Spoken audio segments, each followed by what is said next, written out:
پیغام ماہ سیاہ۔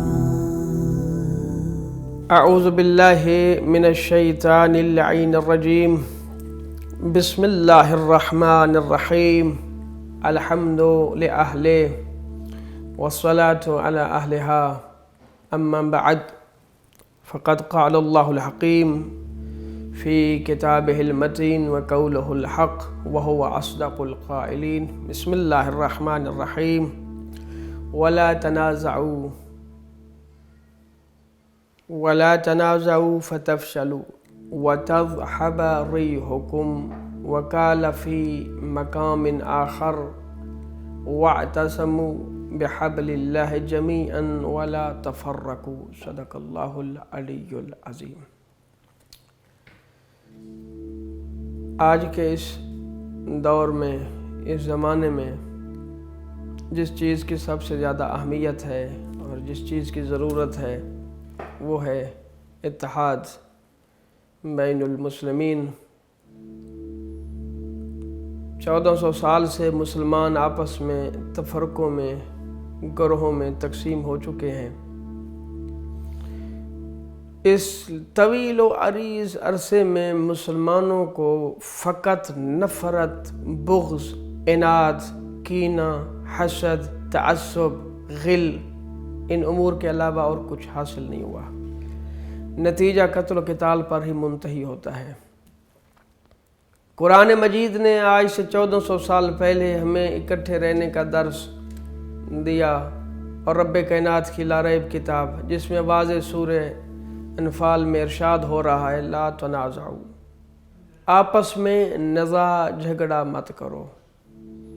کیا ہوگا پھر نتیجہ؟ فتفشلوا، تم ناکام ہو جاؤ گے، فاشل ہو جاؤ گے، وتذهب ريحكم، اور تمہاری جو ہوا ہے، یعنی جو تمہارا وزن بنا ہوا ہے وہ تمہارا وزن ختم ہو جائے گا، تمہاری ہوا اکھڑ جائے گی، تم کمزور ہو جاؤ گے۔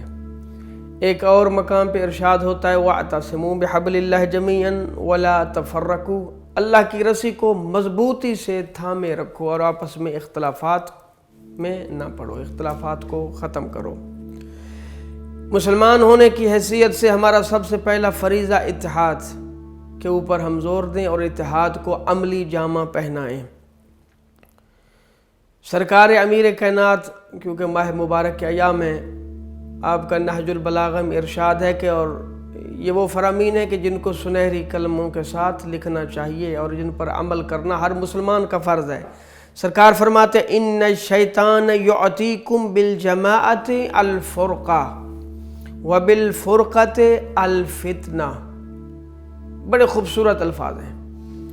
فرماتے ہیں شیطان تمہارے مستحکم اجتماعات میں تفرقہ ڈال دیتا ہے۔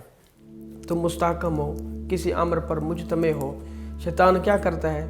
تمہارے مستحکم اجتماعات میں تفرقہ ڈال دیتا ہے، اور اسی تفرقے سے فتنہ فساد پیدا کرتا ہے۔ شیطان سب سے پہلا جو کام کرتا ہے، اور یہ کام ہم خود ہی سے اپنے ہاتھوں سے انجام دیتے ہیں، اپنی زبان سے، اپنے کردار سے ہم کہتے ہیں تفرقے کی باتیں، اختلاف کو ہوا دینا اور انارکی پیدا کرنا، انتشار پیدا کرنا، فساد برپا کرنا۔ قرآن مجید نے ممانعت کی ہے وَلَا تُفْسِدُوا فِي الْأَرْضِ، زمین میں فساد ریزی نہ کرو، زمین میں فساد برپا نہ کرو۔ سرکار فرماتے ہیں الفرق اہل الباطل وَإِن كَثَرُوا وَالْجَمَاعَ اہل الحق وَإِن قَلُّوا، تفرقہ اہل باطل کا شیوا ہے۔ اب اس میں فرق نہیں پڑتا کہ وہ تعداد میں زیادہ ہوں، تفرقہ اہل باطل کا شیوا ہے۔ والجماع اہل الحق وَإِن قَلُّوا، اور اجتماعیت، اتحاد، ہم آہنگی، یگانگت، یہ اہل حق کا شیوا ہے، اگرچہ ان کی تعداد کم ہی کیوں نہ ہو۔ میں پھر یہی عرض کروں گا کہ یہ تمام چیزیں، تفرقہ بازی اور اختلاف کے پیچھے کچھ اسباب ہوا کرتے ہیں، اور ان کا سب سے پہلا جو سبب ہے انسان کی اپنی جہالت ہے۔ معصوم فرماتے ہیں لو سکت الجاہل، اگر جاہل خاموش ہو گیا تو لوگ فرقے سے، تعصب سے، فساد سے محفوظ ہو جائیں گے۔ بہت ہی قیمتی جملے۔ اگر جاہل خاموش ہو گیا، لوگوں میں کسی قسم کا کوئی اختلاف، فساد برپا نہیں ہوگا، اگر جاہل خاموش ہو گیا تو یہ نہیں گویا کہ فرقہ واریت کی، تفرقے کی، تعصب کی، عناد کی سب سے پہلی مین وجہ جو ہے بس اوقات جہالت ہوا کرتی ہے۔ اور اس کا دوسرا سبب اس فرقہ واریت کا کہ جس سے خداوند کریم یہ ایسا آسیب ہے کہ یہ امتوں کو، قوموں کو تباہ نیست و نابود کر دیتا ہے۔ دعا کرنی چاہیے اس ماہ مقدس، ماہ صیام میں کہ خداوند کریم ہمیں اس آسیب سے نجات عطا فرمائے۔ مین جو چیز ہے، اور میں تمام مومنین کو دعوت فکر دیتا ہوں، تفرقے سے، فرقہ واریت سے بچنا ہے تو قرآن اور اہل بیت کے دروازے پر آ جاؤ۔ دعوت فکر، اور یہ میں نہیں کہہ رہا، حدیث پیغمبر اکرم بندہ حقیر نے جو اب تک مطالعہ کیا ہے اور جہاں تک میرے پاس حوالے جات موجود ہیں، 232 علماء اہل تسنن، مکتب اہل سنت سے وابستہ افراد، بزرگ علماء، دوسری صدی سے شروع ہو جاتے ہیں، جو 232 افراد نے اس حدیث ثقلین کو واضح الفاظ میں ذکر کیا۔ سرکار دو عالم نے اپنے خطبے میں فرمایا تھا، انی تارکم فیکم الثقلین کتاب اللہ و عطرتی اہل بیتی ما ان تمسکتم بہما لن تضلوا بعد ابدا حتی یارد علی الحوض۔ میں تمہارے درمیان اے امت، اگر تم چاہتے ہو تم گمراہ نہ ہونے پاؤ، گمراہی سے، فساد سے، انارکی سے، فرقہ واریت سے بچنا ہے تو میں تمہارے درمیان دو گراں قدر چیزیں چھوڑے جا رہا ہوں۔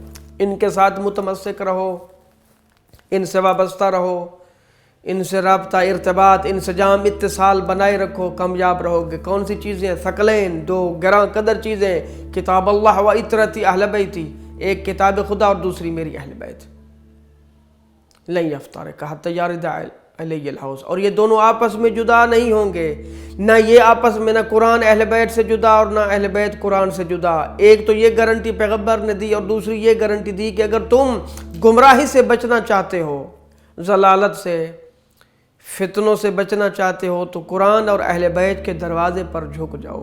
اسی میں قوم کی نجات ہے، اسی میں ہماری نجات ہے۔ ان کی سیرت مقدسہ، معصومین کی سیرت کا ہم مطالعہ کریں، صحابہ کرام کی سیرت کو دیکھیں تو ہم پر واضح ہو جائے گا کہ یہ جو فتنے فساد ہیں، ان سے قومیں سنبھلتی نہیں ہیں بلکہ قومیں برباد ہوتی ہیں۔ خداوند کریم ہمیں صحیح معنوں میں سچے مسلمان، مومن بننے کی توفیق عطا فرمائے، اور فرقہ واریت جیسے تعصب سے، جہالت سے ہمیں پاک و پاکیزہ کرے۔ دلیل کے ساتھ، ہم جس کے ساتھ بھی احتجاج کریں، دلیل کے ساتھ، دلیل منطق کے زور پر، اگر ہم نے اپنے کسی کو مخالف بتا رہے ہیں یا میں کسی کو مخالف سمجھتا ہوں، دلیل کے زور پر، دلیل کے زور پر، منطق کے زور پر گفتگو ہونی چاہیے۔ گالی گلوچ یہ جہلا کا شیوہ ہے۔ خداوند کریم ہمیں اس سے محفوظ و مصون فرمائے۔ وما علینا الا البلاغ المبین۔